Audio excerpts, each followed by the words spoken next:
மதுரை நகரி இதில் 8 ஏக்கர் இடங்க இது. சோழவந்தான் பக்கத்தில் இருக்குது. நகரி அப்படின்ற ஒரு வில்லேஜ். மதுரைக்கு நியரஸ்ட் பிளேஸு. 4 ஏக்கர் ரொம்ப நியரஸ்ட் பிளேஸ். 4 எங்கேருந்து 2 கிலோமீட்டர் இருக்குமா? 3 கிலோமீட்டரா? 3 கிலோமீட்டர் 2 கிலோமீட்டர் 3 கிலோமீட்டர் வரும் 4. ஸோ அந்த 8 ஏக்கர் இடத்துக்குள்ளே தான் உள்ளே போயிட்டுருக்கான். கம்பெனியை சேர்த்து தான் சேல்ஸுக்கு வருது. ஒரு சென்டோட ப்ரைஸ் 1,80,000 வருது. ஒருவருக்காங்க கால் பண்ணுங்க. தேங்க்யூ. தேங்க்ஸ் ஃபார் வாட்சிங்.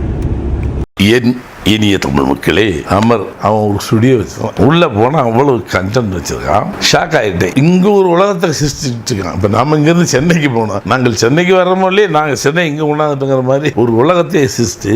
அமர் மக்களே, உங்க வீட்டு விசேஷத்துல நீங்க வாழை மரம் கட்டுங்க இல்ல ஆலமரம் கட்டுங்க. சைவ சாப்பாடு போடுங்க இல்ல அசைவ சாப்பாடு போடுங்க. தங்க நகை போடுங்க இல்ல வைர நகை போடுங்க. ஆனா போட்டோகிராஃபி மட்டும் நம்ம மதுரை அமர் ஸ்டுடியோவுக்கு நீங்க புக் பண்ணியே ஆகணும். புக் பண்ணியே ஆகணும்.